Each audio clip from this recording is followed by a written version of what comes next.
Hello, and welcome back to my channel. Or if you're new here, welcome to my channel. Today I'm going to be going through my TBR for Middle Grade March 2023, as well as a couple of other recent books, not for Middle Grade March, which I got from the library. It's actually really happy. I got them from the library yesterday. I just requested them a few days ago, and they were already there within the day. I always listen to a bi-weekly live stream on Wednesdays, but unfortunately it just didn't run yesterday, so I hope nothing's wrong with the people doing it. But anyway, I was able to get them at the library a day earlier and then plan. That was great. And so Middle Grade March is hosted by Krista at Books and Jams, Katie at Life Between Words, who's on Instagram, Amanda at The Curly Reader, and there's a new host this year, Jenna Morgan as well, and obviously there's also the Middle Grade March account on Instagram, and I'll leave all of the ladies' links down below in the description box. And so this year the prompts are an award winner, but not Newbery, a sci-fi / dystopian book, although I have many issues with the way the word dystopia is used these days. I'm an out of touch dinosaur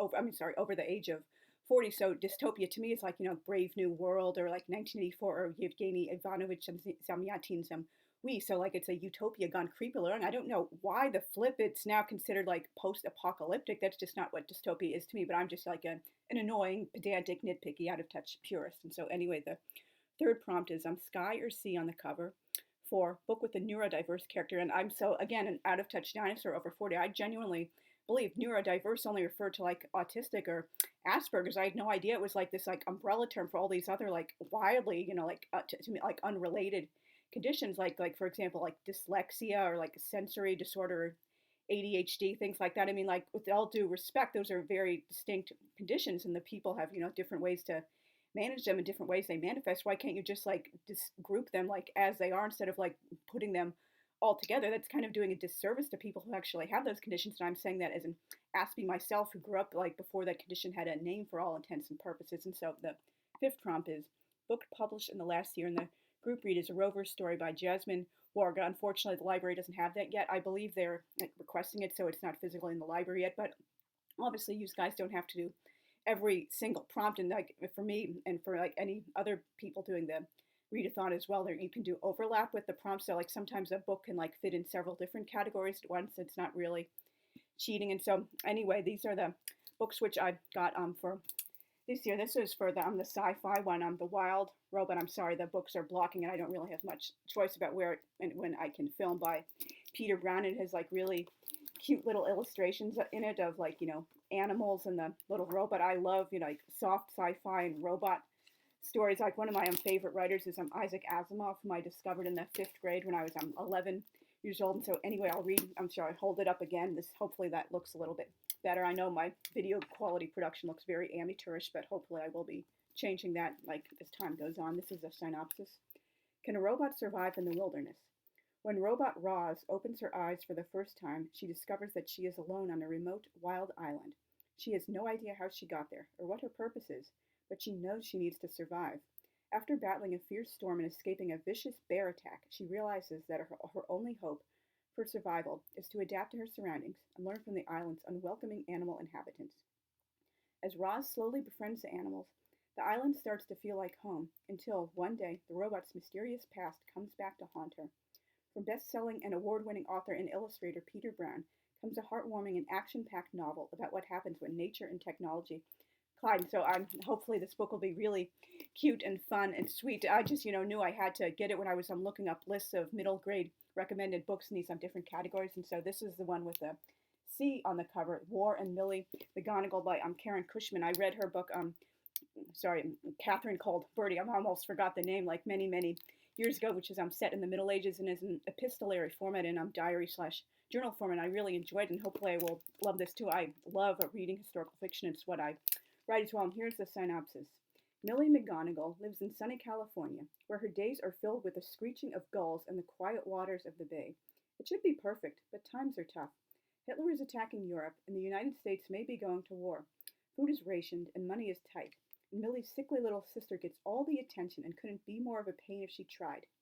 It's all Millie can do to stay calm and feel in control. Still, there's sand beneath her feet. A new neighbor from the city who has a lot to teach Millie, and surfer boy Rocky to admire, even if she doesn't have the guts to talk to him. It's a time of sunshine, siblings, and stress. Will Millie be able to find her way in the family and keep her balance as the world around her loses its own? And this is also for me, it's the sci-fi prompt. This looked like really cute and fun from the synopsis I was reading on the blog recommending different middle grade books and categories. That Infinite Lives of Maisie Day by Christopher Edge. It includes the science of the infinite lives of Maisie. I love when books include, like back matter and stuff that like enhances things that you already read in the book, like particularly for like young children, they in middle grade, well, for any age category, it just basically enhances your enjoyment of the book when you have like outside like information or additional stuff. And so this is a synopsis. It's the morning of Maisie's 10th birthday, and she can't wait to open her presents. Maisie is not a typical kid. What she wants most for her birthday are the things she needs to build her own nuclear reactor. But she wakes to an empty house. Outside the front door is nothing but an unsettling, all-consuming blackness, a shifted reality. Even for super smart Maisie, these puzzling circumstances seem out of her control. Or are they? As in Madeleine L'Engle's A Wrinkle in Time and in the other novels of Christopher Edge, math and science inform this mind-bending mystery about a girl who must work with the laws of the universe and trust the love of her family if she is to set her world right. This is another one I got. Can You See Me? This fills under the neurodiverse character, and since I'm, like an annoying, out of touch, like pedantic, nitpicky purist, I went by the traditional classification, like for the autism spectrum, and it's by Libby, Scott, and Rebecca Westcott. And I kind of like related myself to what the character is going through, although obviously we're from much different generations, but she's doing something which I did myself when I graduated to junior high school. I wanted to, like pass for like quote unquote normal. I didn't want people to think I was that weird kid anymore. And this is exactly what the main character is doing. So like I really like, relate to that struggle and like working so hard so people don't like realize you had like a past where you had like, social, emotional, behavioral problems. And this is a synopsis. Things Tally is dreading about 6th grade. Being in classes without her best friends. New scratchy uniforms. Hiding her autism. Tally isn't ashamed of being autistic. Even if it complicates life sometimes, it's part of who she is. But this is her first year of Kingswood Academy, and her best friend, Layla, is the only one who knows. And while a lot of other people are uncomfortable around Tally, Layla has never been one of them, until now. Something is different about 6th grade, and Tally now feels she has to act quote-unquote normal. But as Tally hides her true self, she starts to wonder what normal means after all, and whether fitting in is really what matters most.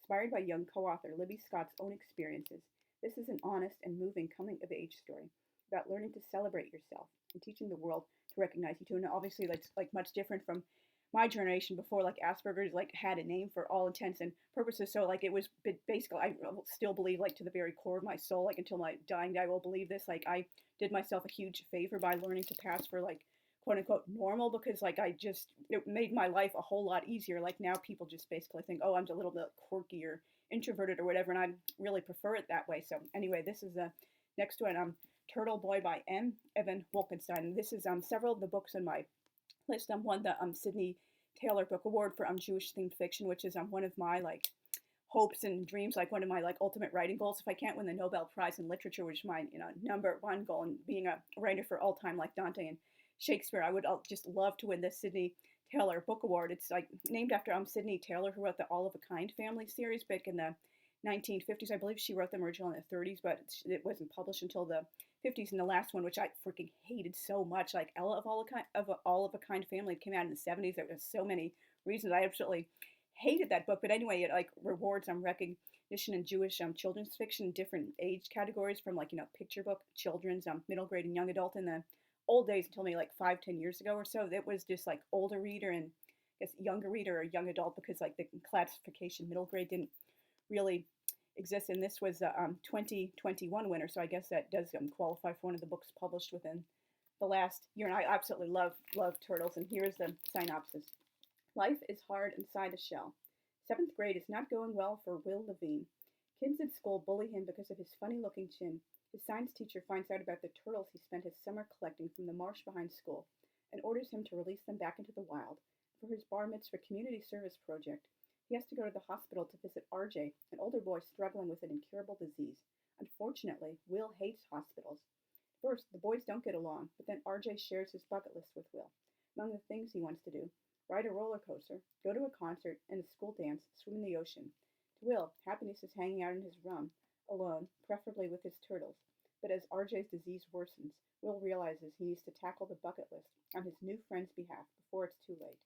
It seems like an impossible mission, way outside Will's comfort zone. But as he completes each task with RJ's guidance, Will learns that life is too short to live in a shell. And I believe I was looking forward. I mean, not looking forward. I'm looking through this book, and this is one of several books on the list. Unfortunately, you know my feelings if you've watched like some of my videos or read some of my blog posts. I hate first person present tense. Like 99% of the time, it just does not work with the book. It just seems like mindlessly following a trend. I thought this was like safely confined to YA, but unfortunately, it seems to be like seeping down more and more into middle grade lately, and just like annoys me to no end. I should do like a whole separate video about like when and where like first per person present tense or present tense in general is like appropriate, because like so many people they genuinely don't see any other examples, so they're like, ooh, writing YA or middle grade now, ooh, gotta do first person present tense no matter what. I do this, I do that, I say this, I say that, I do this, and I do that. I. It's like not even like good writing. Like you have to have the tense and the point of view blend so seamlessly into the story. You're not like paying attention to it. And when I see like first person present tense, like 99% of the time, it just like sticks out like a sore thumb. And it's like I'm just paying more attention to the fact that it's in present tense and first person than just like a story that just happens to choose that because it was like the only right like tense and point of view combination. So anyway, like rant over. I know again I'm an annoying dinosaur over the age of 40 who's like totally out of touch with what's cool now. And so this is not the last book, the penultimate book on my list. This is a 2018 winner of the Sydney Taylor Book Award, Alan Gratz, Refugee. And here's a synopsis. 3 different kids, one mission in common, escape. Yosef is a Jewish boy living in 1930s Nazi Germany with the threat of concentration camps looming. He and his family board a ship bound for the other side of the world. Isabel is a Cuban girl in 1994. With riots and unrest plaguing her country, she and her family set out on a raft, hoping to find safety in America. Mahmoud is a Syrian boy in 2015. With his homeland torn apart by violence and destruction, he and his family begin a long trek towards Europe. All 3 kids go on harrowing journeys in search of refuge. All will face unimaginable dangers, from drownings to bombings to betrayals, but there is always the hope of tomorrow. And although Yosef, Isabel, and Mahmoud are separated by continents and decades, shocking connections will tie their stories together in the end. Acclaimed author Alan Gratz, Prisoner B3087, delivers an action-packed novel that tackles topics both timely and timeless: courage, survival, and the quest for home. And I believe this won several other book awards as well. And this is the final one for the Middle Grade March. This is also a Sydney Taylor Book Award. This is a 2022 winner. So again, that fits the prompt of published within the last year. And if you like read much of my blog or watch many of my videos, you know like I'm not really into contemporary at all. I'm all about the classic world literature, like modern like historical fiction books, and sometimes like literary fiction and such that like is written in a more style evoking the old days, because they just contemporary just genuinely just doesn't match with me. But again, kind of an annoying, like pedantic, nitpicky, out of touch dinosaur over the age of 40. And so this is called How to Find What You're Not Looking For by Veera Hiranandani, who's also one of her previous books won a Newbery for The Night Diary. And here's the synopsis. 12-year-old Ariel Goldberg's life feels like the moment right after the final guest leaves the party. It's the summer of 1967, and her big sister has eloped with a young man from India, following Loving versus Virginia, the U.S. Supreme Court decision that says banning interracial marriage is unconstitutional in all 50 states. Ariel's Jewish parents don't approve, and soon her sister disappears into the bohemian New York City in the 1960s. Back home in Connecticut, her family's Jewish bakery runs into financial trouble, and Ariel is diagnosed with a learning disability. As change becomes Ariel's only constant, she's left to confront both her family's prejudice at home and anti-Semitism at school. They unfortunately used the anti-Semitism spelling with a hyphen. There should be no hyphen in the spelling, but anyway, that's like a topic for a whole other video. Honing something that will be with her always, her own voice.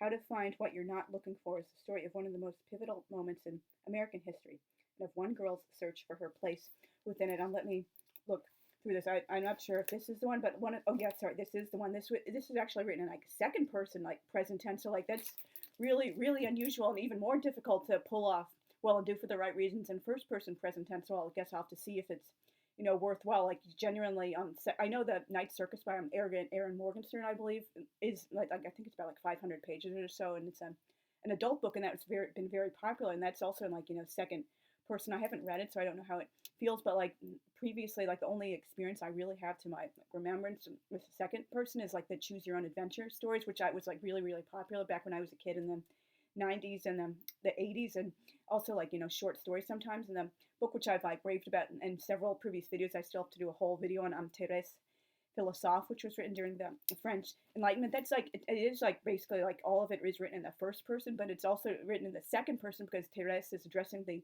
account in this whole story to the count whom she's living with and like being lovers with by the end of the story. So that's like kind of like a weird gimmick that should have just like stayed with the first person because it was working so well for the story. These are a couple of the adult books which I got in some recent library trips. They're not all of the ones I have, but the ones that are probably most like looking forward to read or I'm reading already. This is a biography of JFK. They did a display on like biographies of presidents celebrating, President's Day, which is obviously in February. When I was 8 years old, I memorized all the presidents. This was around the 1988 election, so we had just gone to number 41, and I believe it or not, yeah, again, I'm such a totally out of touch dinosaur. Over 40, I memorized them the old-fashioned way by writing a list. It just like kind of like makes me like, why, like people nowadays, I think kids know all the presidents because they memorize mnemonic song lyrics. Like that's not using your brain. Like if someone asks you like who president number, like XXY or like a certain number, where it's like you have to go through the song lyrics and count on your fingers. You're not learning to associate names with numbers, or like even if you don't know the numbers of all the presidents off the top of your head, you generally know like some major presidents with numbers, and so you can count backwards and forwards from those numbers and say, oh, I'm going to sing a little song, and that's how I know all the presidents. But like rant overs. But anyway, JFK has been one of my favorite presidents for many, many, many years. Like you should just ask how like obsessed my best friend and I were when we were preteens about like trying to solve the who really killed JFK. And so this is part one of the biography the author wrote. It's Frederick Longval, winner of the Pulitzer Prize, and this covers JFK's life from the beginning in 1917 through 1956. And I know a number of other biographies of major presidents do that, like separated into different volumes, because you can't really do justice to this guy's life in just like one volume. Or if you like do write one volume, it's going to be like 1,000+ pages, and that's going to be like an unwieldy trim size, even if you make it like 7 by 10. And this is I'm already started reading this. I'm kind of mostly liking it so far, but if you saw my previous video a long time ago for Not Our Kind by the same author, Kitty Zeldis, I really didn't like it. There was just like so many little things that stood out to me, and I based that video on a blog post I wrote. I gave that book a 2, but so far I'm liking this, although like, the title is kind of like misleading. There's not really much dressmaking going on, although the 2 of the main characters are dressmakers, and again follows that like, well, at least it wasn't as bad as in her Not Our Kind with like the flip-flopping back between point of view characters. Like generally in this book it stays with like one character for like 2 or 3 chapters at a time instead of like bopping back and forth like into it's like, oh, it's ending on a cliffhanger, but we're not gonna find out what happened, or like the big reveal, or like fallout or whatever already happened and is done with by the time we get back to that character story. So that's not a style like, again, like out of touch dinosaur over the age of 40. And so this is called Dressmakers of Prospect Heights, and it's historical fiction by her. Last one, here's the synopsis. Brooklyn, 1924. As New York City enters the jazz age, the lives of 3 very different women are about to converge in unexpected ways. Recently arrived from New Orleans, Beatrice is working to establish a chic new dress shop with help from Alice, the orphan teenage ward she brought north with her. Down the block, newlywed Catherine is restless in her elegant brownstone in Brooklyn, longing for a baby she cannot conceive. When Bea befriends Catherine and the 2 start to become close, Alice feels abandoned and envious and runs away to Manhattan. Her departure sets into motion a series of events that will force each woman to confront the painful secrets of her past in order to move into the happier future she seeks. Moving from the bustling streets of early 20th century New York City to late 19th century Russia and the lively quarters of New Orleans in the 1910s, The Dressmakers of Prospect Heights is a story of the families we are born into and the families we choose, and the unbreakable bonds between women. And I found a few errors when I was like reading through it, started reading through it, like, not translating some of the Russian phrases exactly right. And like, I hope this was a typo. Like one of the characters like claimed her original name was like Yevgenia, like Yevgenia. What's that? It should have been Yevgenia. And like one person is like addressed by like Vovo Andreyevich. Like first, Andreyevich is not a Russian patronymic. It should be Andreyevich. And even if it was like Ukrainian, it would be Andreyevich. I'm sorry if I'm mispronouncing it, but I'm like Russian and Ukrainian letters. Some of them are transliterated a little bit differently. So like sometimes I kind of slip up on how to pronounce it. But anyway, you never use a person's nickname in conjunction with the patronymic. That's just like a total faux pas. It's like goofy. Like you don't do that. Like how much research did she actually do? Do big 5 publishers still even like employ fact checkers, particularly for historical? I'm just so embarrassed when I find historical and linguistic and name errors in these books. It's like, for example, like one time with like I should do like a whole like video about this based on like a two-part blog post I did with I was Anastasia by Ariel Lawhon, I believe. It might be Lawton, but I believe Lawhon is her name. Like she had like these. Well, I mean, a lot of people they like use like male forms of surnames for Russian women because they're only familiar with the male form and they don't realize that Russian surnames differ by sex. And she actually used a woman's form of a Polish surname for a man. Like that was just I was so freaking embarrassed for her. But anyway, let's move on. This is another one on The Lady of the Rivers by Philippa Gregory. I had gotten this one out because I had gotten this one out as well, which is about not the same like character, but like from the same family. The Last White Rose, a novel of Elizabeth of York by Alison Weir. And apparently Ms. Weir is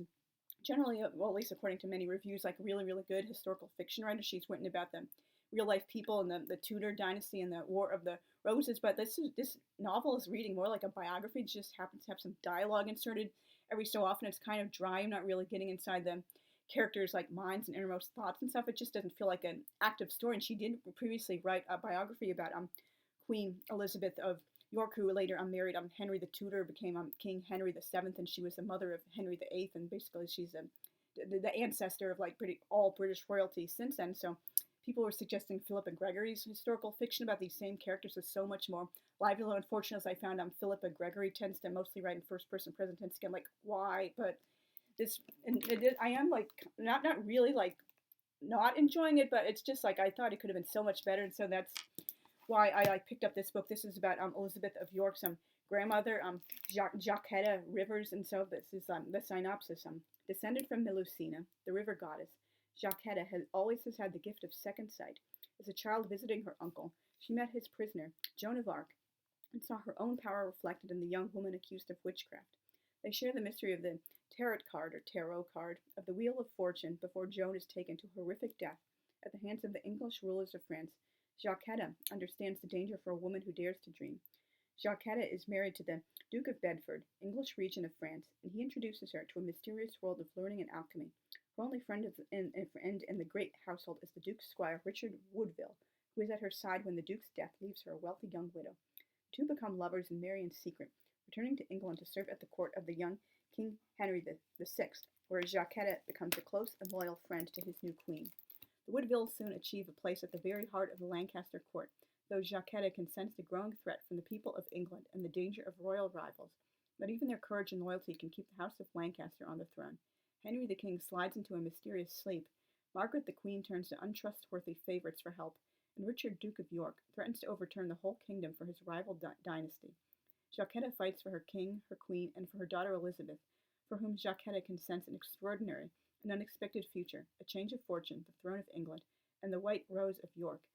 A sweeping, powerful story rich in passion and legend, drawing on years of research. The Lady of the Rivers tells the story of the real-life mother of the White Queen. And I did look it up. Some people have accused Ms. Gregory of, like, inventing things, like, for example, like, having, like, whole plot lines revolve around people being lovers when there was, like, no hint, like, beyond, like, maybe a couple of, like, idle rumors in real life that they were lovers. But, like, Jacquetta Rivers, like, really was, like, accused of witchcraft several times, so I guess she's going to explore that. So thank you very much for watching. I will, again, leave links down below to all of the ladies I'm co-hosting Middle Grade March post on YouTube and Instagram, and as well as the schedule of events when they'll be doing live streams throughout the month. I believe, yeah, it's actually 5 weeks this month, and depending on how the days of the week and such in the month falls out. I hope this video wasn't too rambling for you guys. I am like kind of like a serious intellectual, so I do have like certain comments and books. I'm not exactly the most person you would like stereotypically associate with doing Middle Grade March, because I'm so serious and like intense, and I'm not like a light-hearted person at all, and I don't really read a lot of contemporary fiction, but like don't let appearances deceive you. And thank you guys again very much for watching. Please consider subscribing and hitting the notifications bell. And I particularly really like seeing comments from you guys, because when you have a really tiny YouTube channel, like seeing comments helps me to feel like I'm actually interacting with people and making friends and not wasting my time doing videos. I did stop doing readathons last summer because they were just like a complete bust for networking and making friends. So like, and now I realize like I'm just making videos for myself, and if I get a couple of friends out of the mix, that's really swell as well. So thanks again for watching, and I'll see you soon. Bye.